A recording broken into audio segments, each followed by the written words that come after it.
أو كظلمات في بحر لجي يغشاه موج من فوقه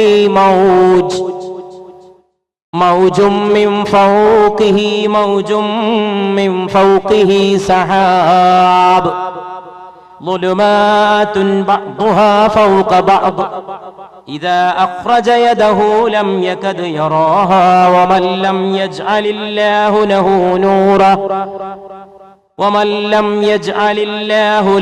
نورا فما له من نور أو كظلمات في بحر لجي അല്ലാഹു പറയുകയാണ്, അല്ലെങ്കിൽ കടലിലെ ഇരുട്ട് പോലെ. യഗ്ഷാഹു മൗജും മിൻ ഫൗഖിഹി മൗജും മിൻ ഫൗഖിഹി സഹാബ്. അതവനെ മൂടിക്കളയുന്നു ആ ഇരുട്ട്. തിരമാലയ്ക്ക് മീതെ മേഘം, ഇരുട്ട്, പിന്നെയും ഇരുട്ട്, കയ്യ് വെളിയിലേക്ക് എടുത്താൽ പോലും കാണാത്ത ഇരുട്ട്. പരിശുദ്ധ ഖുർആൻ പറയുന്നു, കടലിൽ ഇരുട്ടാണ്. കടലിന്റെ അടിയിലേക്ക് പോയാൽ ഇരുട്ടാണെന്നാണ് ഖുർആൻ പറയുന്നത്.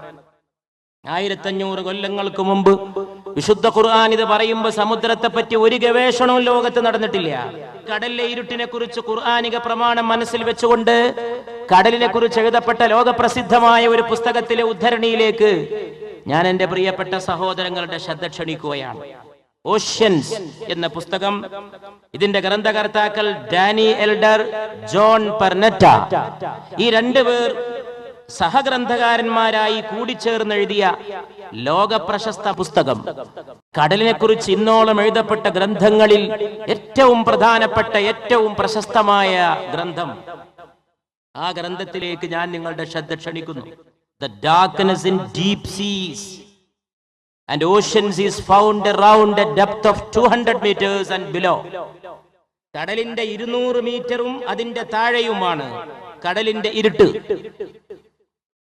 കടലിന്റെ അടിയിൽ ഇരുട്ടാണെന്ന പരിശുദ്ധ ഖുർആന്റെ പ്രഖ്യാപനം, അതിന്റെ വിളംബരം, അത് മനസ്സിൽ വെച്ചുകൊണ്ട് കടലിനെ കുറിച്ച് നടത്തപ്പെട്ട ആധുനിക കാലഘട്ടത്തിലെ ഈ പ്രധാനപ്പെട്ട ഗവേഷണ ഫലത്തിലേക്ക് നമ്മുടെ ചിന്തയെ നയിച്ചു കൊണ്ടുപോകേണ്ടത് ആവശ്യമാണ്. At this depth there is almost no light. കടലിന്റെ ഈ ആഴത്തിലേക്ക് ചെന്നാൽ അവിടെ പ്രകാശമേ ഇല്ല, അവിടെ വെളിച്ചമേ ഇല്ല.